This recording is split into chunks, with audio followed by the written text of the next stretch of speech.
இன்றைக்கி நாம் பார்க்க போகிறது ஒரு முக்கியமான விஷயத்தை பற்றி. ஏன்னா இப்போ சுட்டெரிக்கிற சூரியன், கோடைக்காலம் பயங்கரமாக இருக்குது, வெயிலோட தாக்கம் 39 டிகிரிக்கு மேலே போயிட்டே இருக்குது. இன்னும் அதிகமாகும், வெப்ப அலைகள் வீசும் அப்படின்னு சொல்லியிருக்காங்க. அடுத்தது கத்திரி வெயில் ஆரம்பிச்சிருச்சு.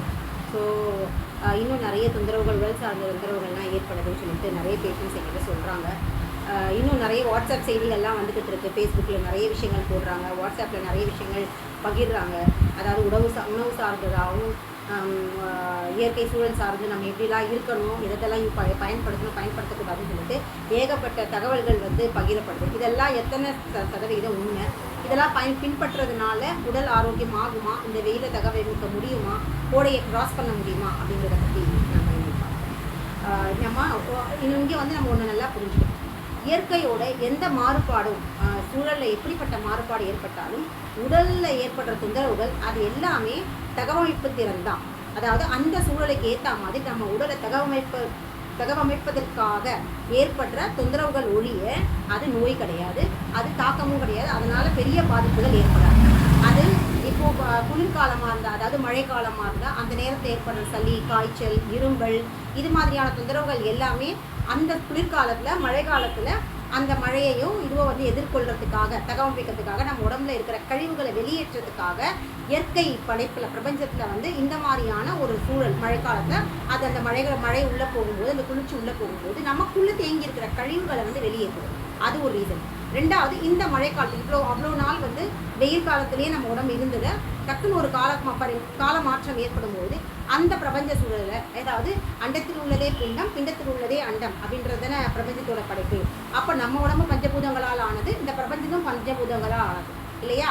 அப்போ நம்ம பஞ்சபூதங்களோட இந்த பிரபஞ்ச பஞ்சபூதங்களை பேலன்ஸ் பண்ணுறதுக்காக ஏற்படுற ஒரு சின்ன ப்ராசஸ் தான் இந்த மாதிரியான ஒரு அடாப்டேஷன் ப்ராசஸ் தான் இந்த மாதிரியான சளி தொந்தரவுகள், மாறுபாடுகள். இது எல்லாமே கூட இயற்கை வாழ்வியலை முறையாக பின்பற்றவங்க, அக்குபஞ்சர் மாதிரியான மரபொழி மருத்துவங்களை தொடர்ந்து எடுத்துக்கிறவங்க, சிகிச்சை எடுத்துக்கிறவங்களுக்கு இந்த மாதிரி கிளைமேட்டிக் சேஞ்சஸ் வரும்போது எந்த விதமான டிஸ்டர்பன்ஸும் இருக்கிறது இல்லை.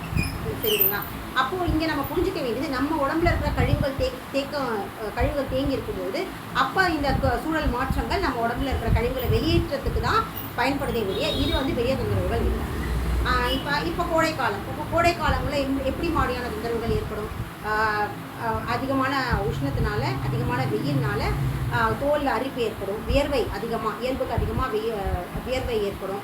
அதிகமாக வியர்வை ஏற்படுறதுனால நிறைய வேர்வை தான் உடம்பு வந்து தன்னை சமநிலைப்படுத்துறது. உஷ்ணம் அதிகமாக ஏறுது இல்லையா உடம்புல, வெப்பம் உடம்புல அதிகமாக ஏறும்போது அதை பேலன்ஸ் பண்ணுறதுக்காக கோல்டு, இப்போ நேரங்களில் நிறைய கோல்டு, இருமல், சளி தொந்தரவுகள் ஏற்படும். அதுவுமே கூட உடம்பு வந்து இந்த அதிகமாக உடம்புல உஷ்ணம் ஏறும்போது அந்த குளிர்ச்சி படுத்துறதுக்காக, சமநிலைப்படுத்துறதுக்காக அது கொண்டு வர ஒரு சின்ன என்ன சொல்கிறது, ஒரு ப்ராசஸ் தான், சரிப்படுத்துகிற ப்ராசஸ் தான். ரெண்டுத்தையும் பேலன்ஸ் பண்ணுறதுக்காக வரணும். ஸோ சின்ன சளி தொந்தரவுகள் ஏற்படும்.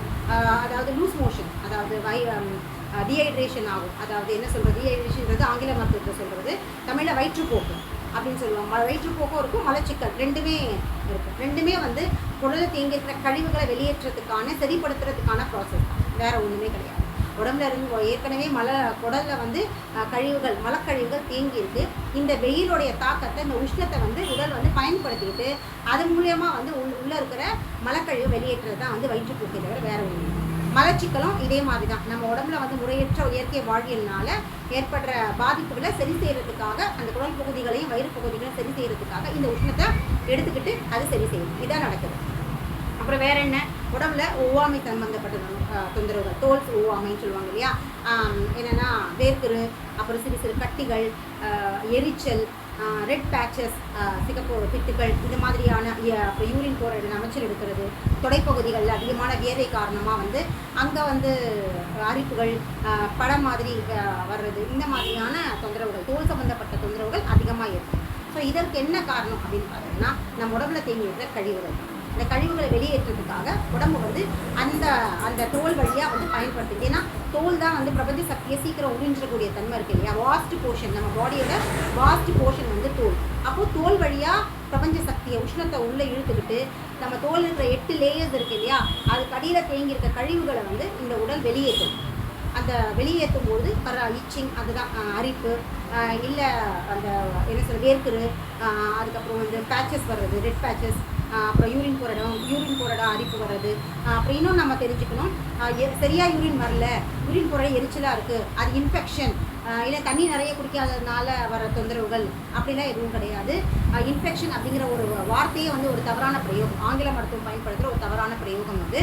இன்ஃபெக்ஷன் அப்படிங்கிறது ஒன்றுமே கிடையாது. நம்ம உடம்பை வந்து சரிப்படுத்துறதுக்காக சிறுநீரகத்தில் வந்து இப்போ வெப்பம் அதிகமாக இருக்குது இல்லையா, அதிகப்படியான நீர் வந்து வேர்வை மூலயமா வெளியேறதுனால சிறுநீரகத்தில் வர யூரின் வந்து குறைவாக வருது, இவ்வளோதான்.